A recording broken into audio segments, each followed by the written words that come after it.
Om Namo Bhagavate Vasudevaya. Om Namo Bhagavate Vasudevaya. Om Namo Bhagavate Vasudevaya. Om Namo Bhagavate Vasudevaya. Om Namo Bhagavate Vasudevaya. Om Namo Bhagavate Vasudevaya. Srimad Bhagavatam, Canto 5, Chapter 7, Text 12. Translation and commentary by His Divine Grace Srila A.C. Bhaktivedanta Swami Prabhupada. Okay, I'll just read this out. Many thanks to the devotee who very neatly wrote this on the board, but I'll just read it as it is because you can't chant this in a meter. Tayetam avarita purusha paricharyaya bhagavati pravardhamana nuraga bharadruta hridaya shaitilya praharsha vegena atmanyo bhidyamana roma pulaka kulaka od kantya pravrita pranaya bhashpa niruddhavaloka nayana evang nijaramanaruna charanaravindhanudhyana parichita bhakti yogena paripluta paramaladha gambhira hridaya hradavagadha dishanastamapi kriyamanam bhagavat saparyam nasasmara. Translation. The 8 bodily transformations are technically called Ashta Sattvik Vikara. These are manifest in the person of, in the body of someone who has attained to the stage of bhav, or this preliminary stage of love of God. Some of the symptoms are mentioned here. Others are described in such books as Chaitanya Charitamrita, Nectar and Bhakti Rasamrita Sindhu. Such symptoms as romancha, hair standing on end. Gadgada vachan means faltering voice. Then Vaivarnya, the whole body loses its color and becomes pale. Stabda, one becomes stunned. Unmatta, one becomes like a crazy man. Unmatta. So all these are symptoms of someone who is very advanced in devotional service. These symptoms are not to be imitated. It's not that if you imitate falling on the ground or crying, that love of God will come. It has to come around the other way. Do you get the point? That first you get love of God and then you get the symptoms. Don't think, I'll show the symptoms and then I'll get love of God. It doesn't work like that.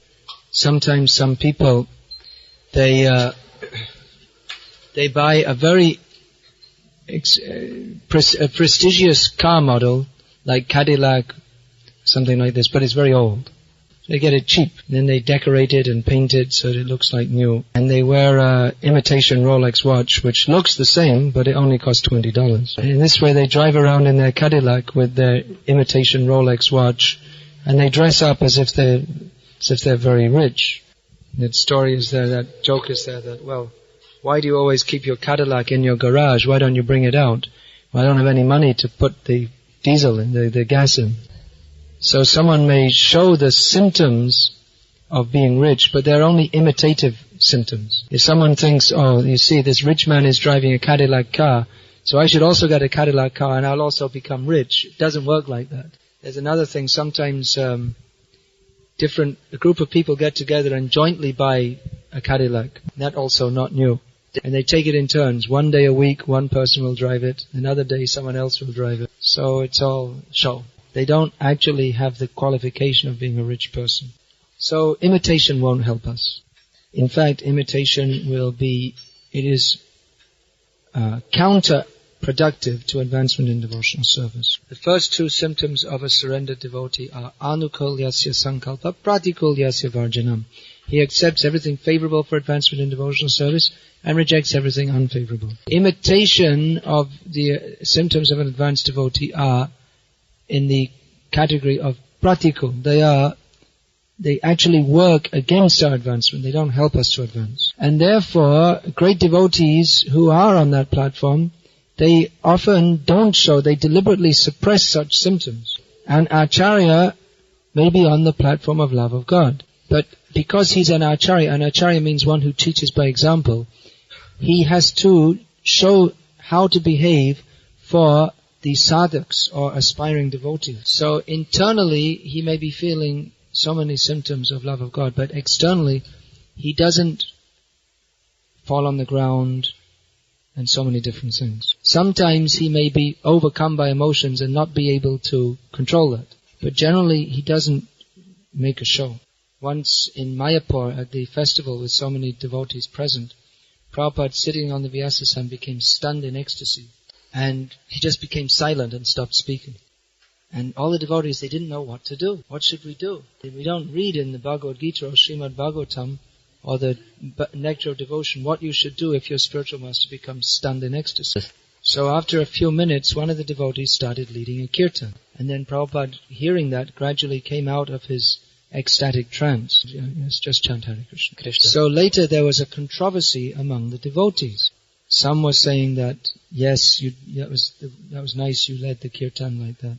And others said that, no, you shouldn't have disturbed Prabhupada in his ecstasy. So later some of the devotees asked Prabhupada that, Prabhupada, what should devotees do if the spiritual master goes into an ecstatic trance? And Prabhupada replied, as if embarrassed, well, I don't often do that, as if to excuse himself, that, I'm sorry, I didn't really mean to do that.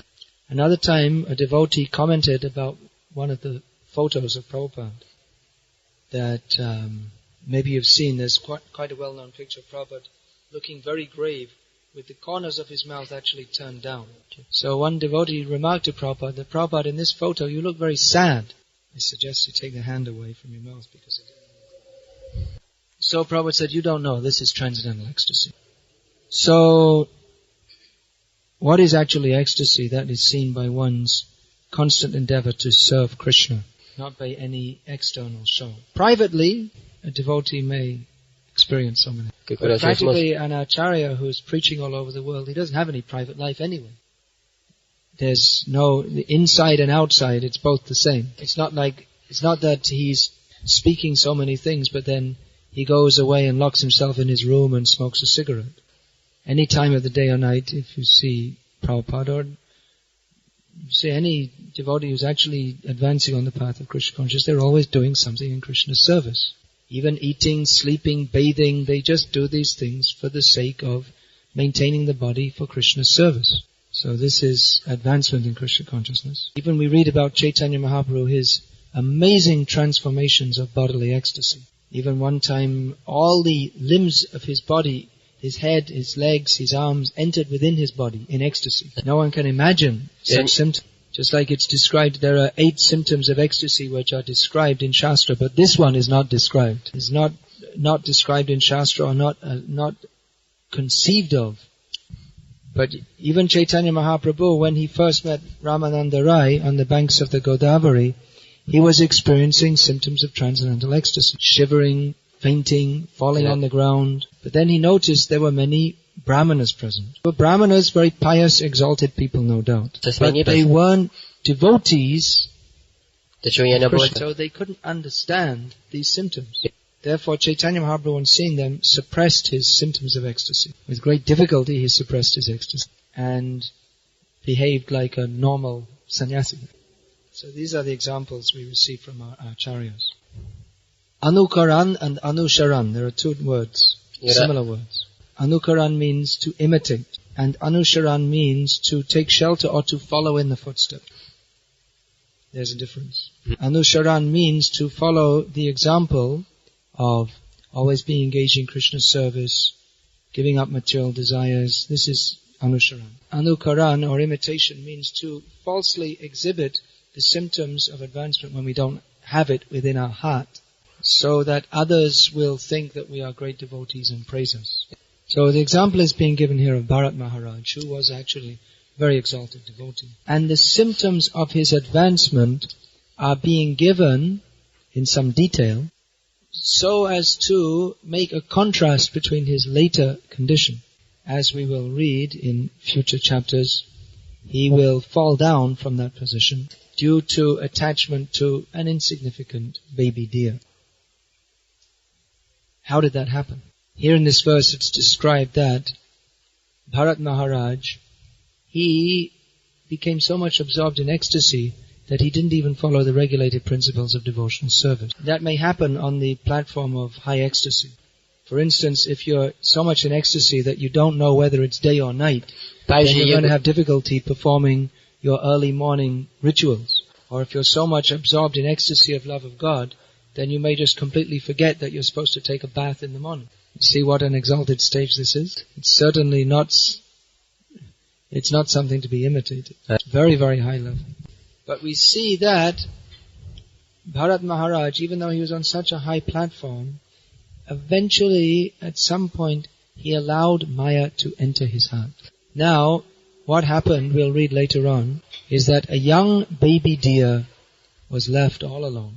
What happened, one deer who was pregnant, fully pregnant, came down to the river to drink water. At that time, a lion very close by roared loudly, and in great fear the deer jumped over the river. And as she jumped, the baby deer came out of her womb. And just after that, the mother deer, out of the experience of fear and exhaustion of giving birth, fell down dead.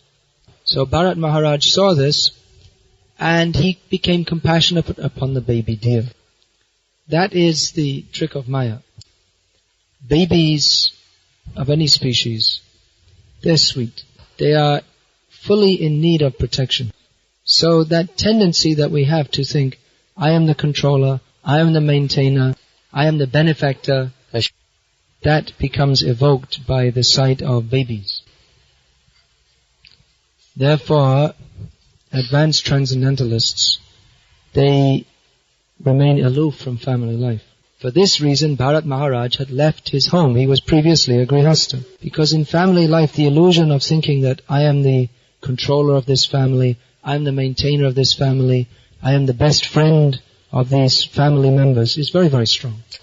Now, this doesn't mean that those who are in family life should just immediately abandon that. That is also not recommended. One has to gradually cultivate detachment by the proper process. And it's also not that devotees are callous to material suffering.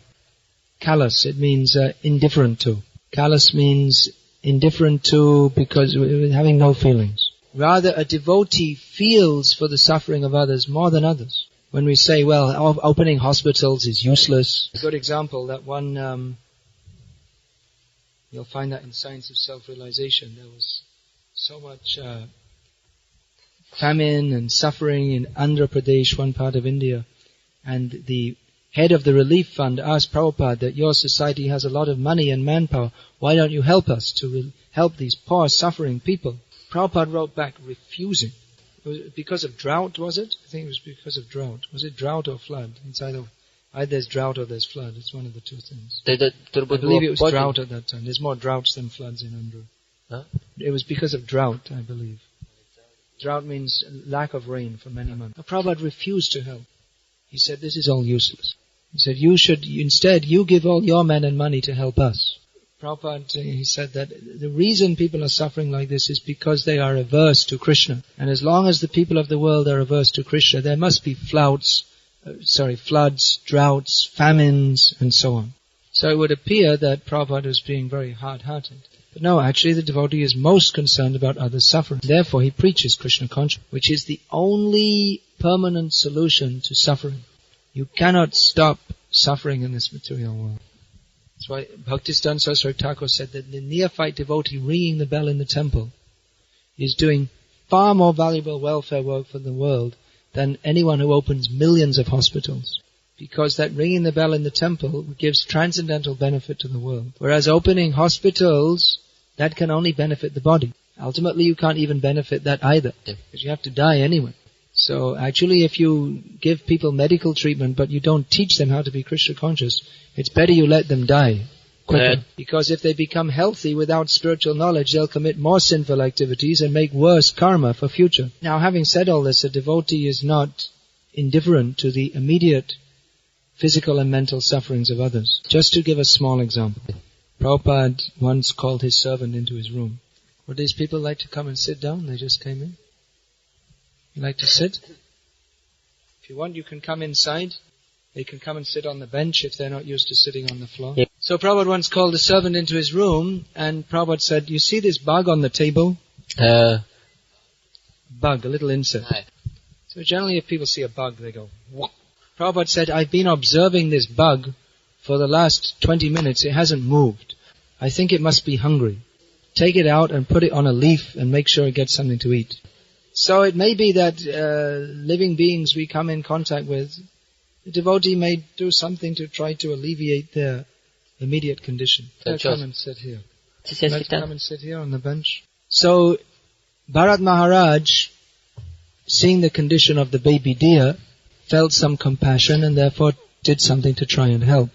Now, he should have been very careful at this point, because with a baby of any species, once you start taking care, it's an ongoing thing. With a hungry bug, you can put him on a leaf and forget about him. But a baby is totally dependent for many years. That's why many people in the modern age, they don't like to have children. They consider they're a nuisance. They're a nuisance, a disturbance. I have a baby, then I can't have a job or a career, and I can't go to parties. And those natural motherly feelings are not present in people, in women who want to simply enjoy sense gratification. So Bharat Maharaj should have been very careful at this point in thinking what to do. He shouldn't have risked his whole spiritual life for the sake of a baby deer.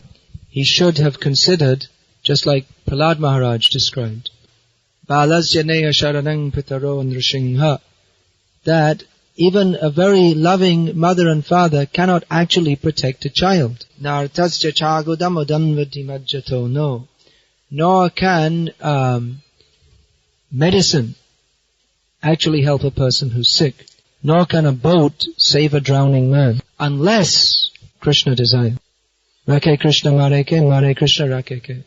If Krishna wants to protect someone, no one can kill that person. If Krishna wants to destroy a person, no one can protect that person. So considering that, Bharat Maharaj should not have given up his devotional service for the sake of protecting a deer. But he did. He fell down from his position. So this is the way Maya comes. In like a needle, out like a plow. In other words, it may start off very small, some minor thing, but gradually grows and grows and grows. So he may think, well, I'll make a little compromise with Maya. But Maya is like that. It's once you get a foot in the door, then it's very difficult to get you out. There's this kind of door-to-door salesman. You open it, they're very aggressive. You open the door, they put their foot in it. So it's very difficult to get rid of them. And they insist, you must buy these things we're selling. In Bengali there's a saying, Boshte dile shuete chai. Just like if you're on the train, it's very packed. You give someone a little space to sit down, and gradually they spread out and lie on the whole seat, and everyone else has no place to sit. Well, I guess you don't have this kind of thing in Lithuania. In the trains, usually the trains in India are very packed. There's no space. Most people are going standing. Mm-hmm. So someone might say, well, just move aside slightly and just give me a little space to sit. So they can just sit without putting their back on the seat, just at the edge of the seat. And gradually, when the person sitting next to them moves slightly to become a little more comfortable, they immediately move in a little bit. On the other side also. So eventually he's sitting with his back against the seat and the other people are pushed forward. And one of them may go up and go to the toilet, spread out, and there's no place for them to sit. So eventually he's lying down on the whole seat, and everyone else who just gave him a little place to sit, they have no place to sit. It's just an example. If people actually did this in India, they'd probably throw him out of the train while it's moving at top speed. This is just an example. If you actually did this in India, they'd probably throw you out while the train is moving at top speed. That happens sometimes. India is the home of the highest spiritual culture, but it's also the home of some of the roughest people in the world. Some of you who have visited there may have noticed. So the example is there that if you give Maya a little chance, Maya will gradually increase. This is the danger of compromise. Bhaktistan Saraswati Thakur used to say, he who compromises is finished. So I may think, well, Krishna consciousness is very nice, but you don't really have to follow everything. You can just do it, that's, little bit. Or you may think, well, I'm doing everything very nicely, so if I just change a little bit, it doesn't matter. Just, change the philosophy a little bit.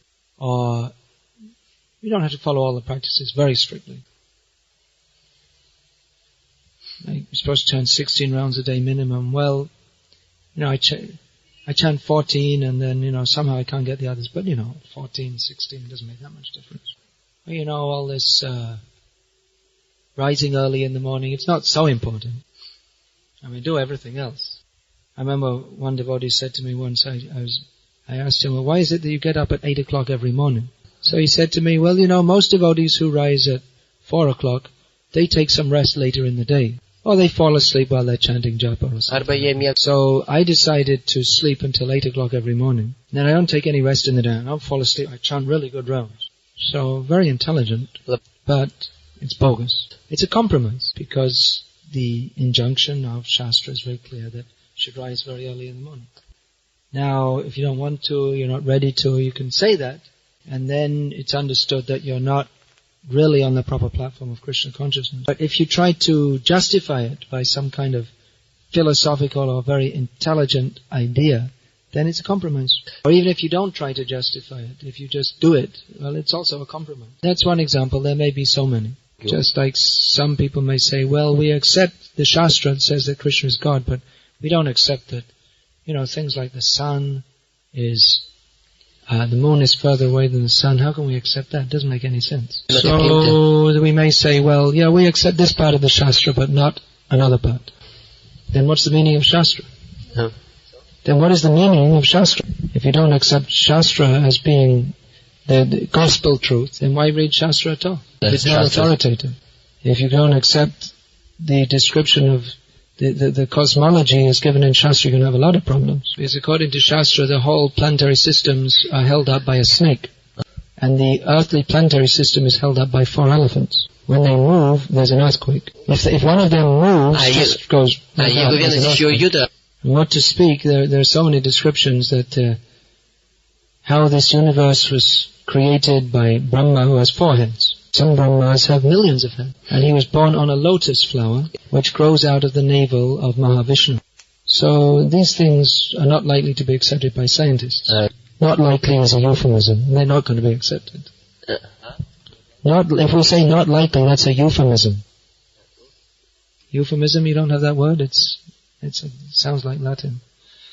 Euphemism means an understatement or something which is stated in a polite way. I don't know. If you look at the dictionary, you can see. It's the same in Russian, euphemism.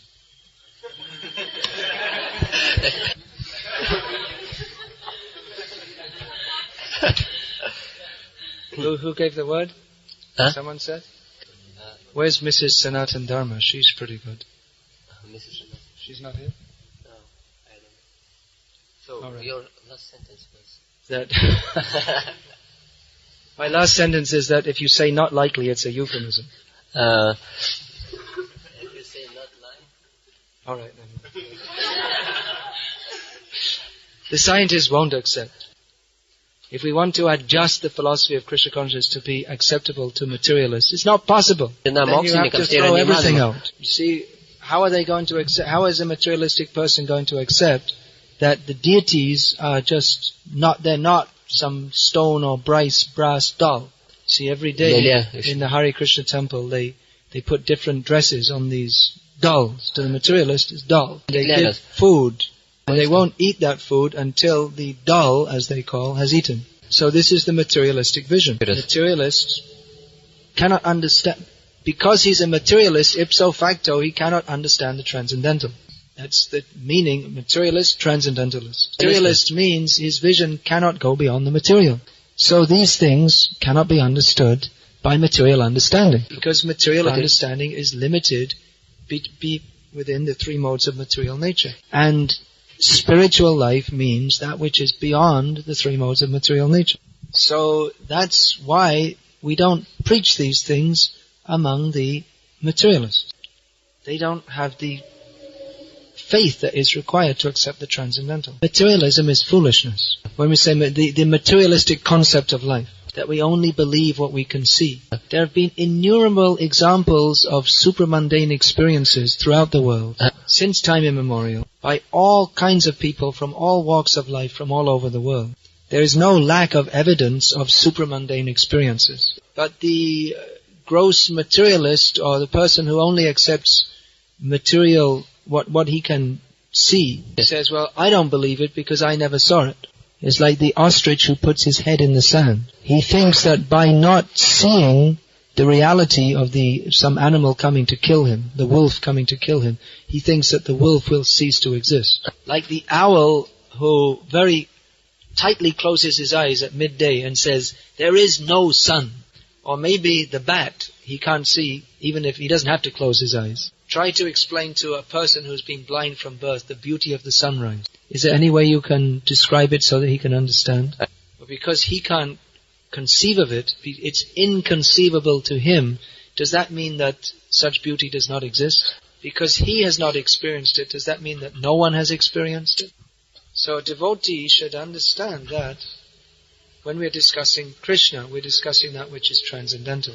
And even when we discuss the descriptions in Bhagavatam of the material world, they may not tally with those which are conceived of by the modern scientists. But this is a description seen from the viewpoint of those with transcendental lives. They can see things in a way that we don't see things. And there are many things which we may not be able to conceive of. Why should we think that everything should be within the power of vision of our eyes? So this is the basic faith that is required to enter into transcendental life. To accept that beyond that which we can see, touch, taste, smell, feel and hear, there is reality on the supramundane level. It is not at all unreasonable to accept this. Why should we think that all of reality is within the scope of understanding of our very much limited senses? We can only see within a certain spectrum of light. We can only hear within a certain spectrum of sound. In this way, all our senses are limited. So in the same way, our powers of understanding are limited. Just like the blind man, he cannot conceive within his mind of what the sunrise looks like. Our power of internal visualization is limited to that which we have externally seen.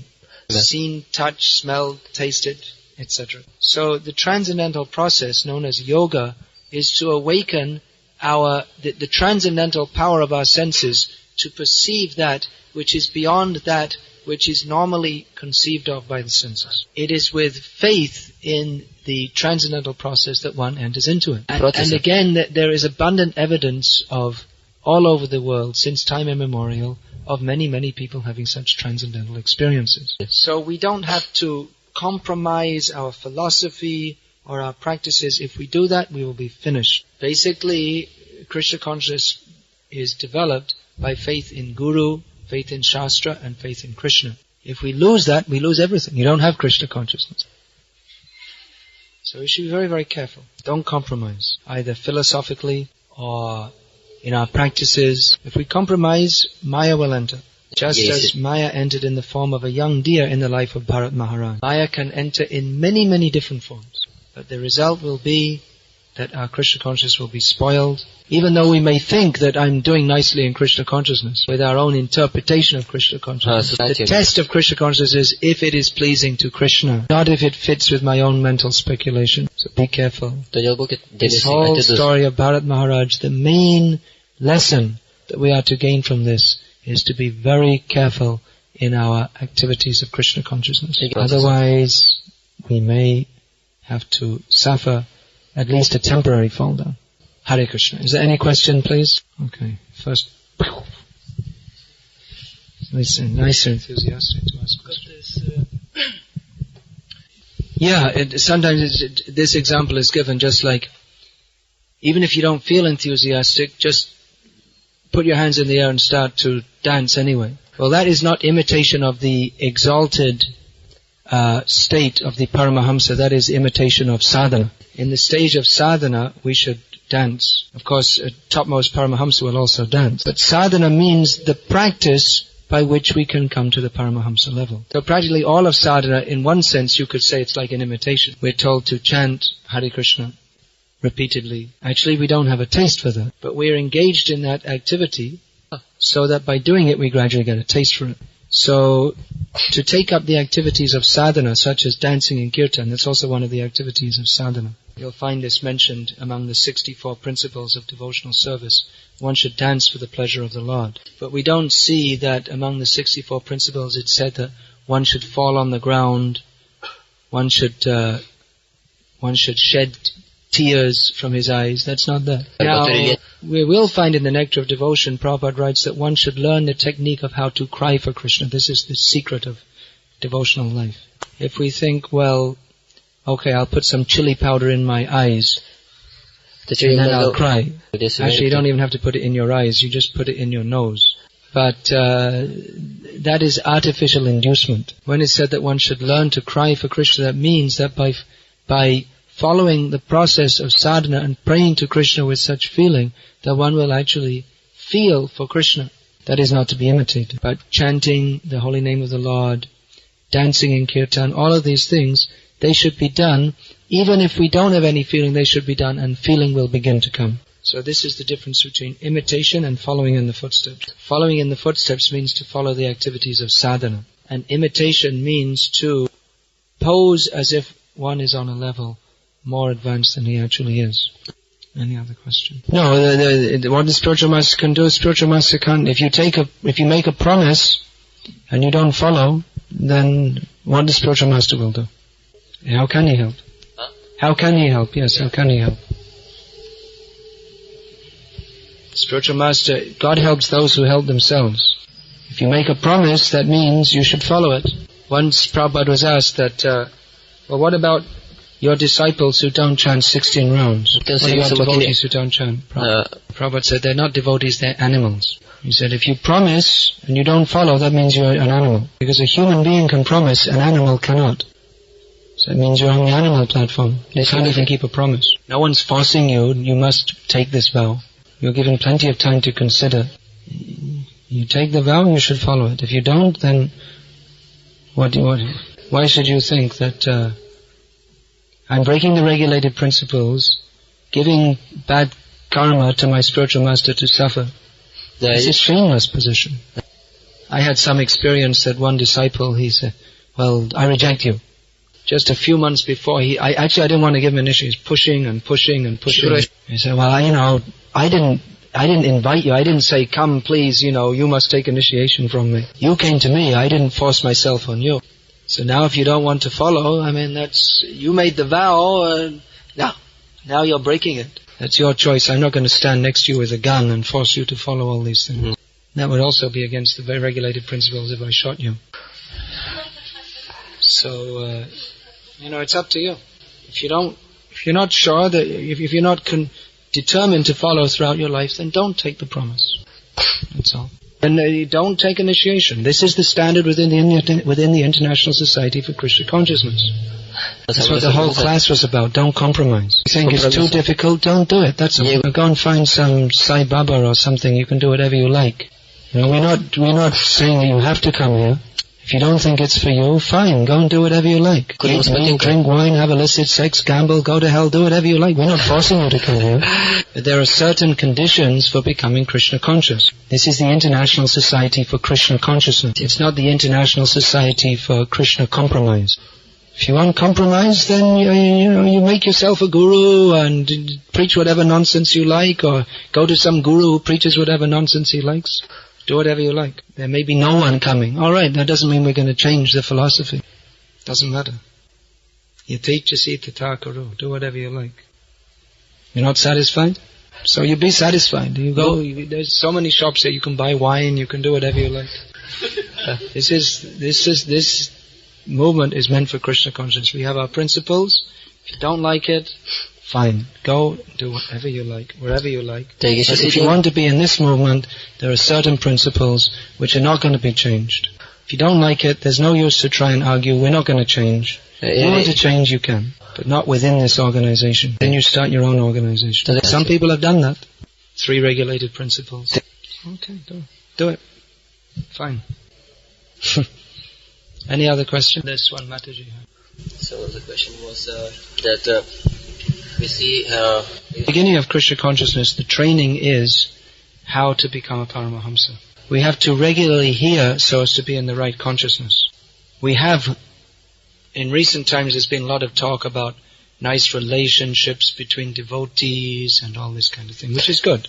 But at the same time, we have to understand that nice relationships and love between devotees, it's not simply some kind of fuzzy feeling. Fuzzy feeling means some vague, ill-defined kind of sentiment. So the non-devotees, they also talk a lot about this, loving and caring. It's all on the material platform. Real love means to see devotee or anyone else, they're part and parcel of Krishna. And especially we should care for those who have taken to devotional service, to try to help them to come up in devotional service. People who come to Krishna consciousness, they're very rare and valuable people. So certainly we want to see that they have sufficient material needs and that also emotional needs, everything is taken care of.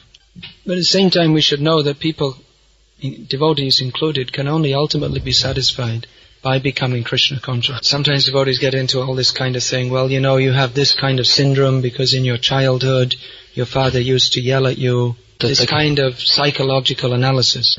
So it may be that because your father yelled at you in your childhood, now you yell at others. It may be. But whatever the cause is, the cure is to become Krishna conscious. Your present psychological imbalance is not only because of what happened in this life, but because of what happened in many, many millions of lives. And the root cause is our desire to lord it over matter because we are envious of Krishna. So ultimately, Krishna consciousness is the only solution to all problems. At the same time, it's not that we're just like marching in the army like this.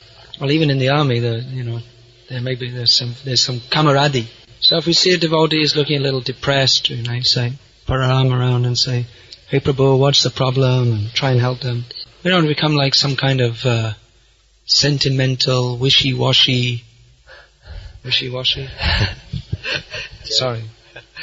Just all the time thinking about your feelings and how you're feeling. Then we become very self-conscious if we're all the time thinking about my feelings, and I have to have my feelings properly balanced. Krishna conscious means to consider how is Krishna feeling, not how am I feeling. So if we simply try to act in a way that Krishna will feel satisfied with us, then we'll also feel satisfied. This is the secret. At the same time, we see great devotees, by their behavior, they are very kind, but their kindness is not on the material platform. Actually, Prabhupada, with the devotees with many devotees, some devotees, he was very heavy actually. Repeatedly. His kindness manifested by hammering them. In that book I wrote, Glimpses of Traditional Indian Life, I wrote about one Madhva Sampradaya Brahmin who with great affection told me about his father. He said, my father was so kind to me, he used to beat me so that I could learn the Vishnu Sahasranam. Now every day throughout my life I'm chanting and I'm feeling so much ecstasy from chanting that. So I'm very grateful to my father who forced me to learn this when I didn't want to. So that's not necessarily that every father should beat their child to make them learn Vishnu Sahasranam. I'm just giving this as an example that kindness doesn't always mean just patting someone. It may manifest in different ways. But feeling, certainly, devotee feels for others. Hare Krishna, I'm going to finish there. All glories to Srila Prabhupada. Srimad Bhagavatam Ki Jai.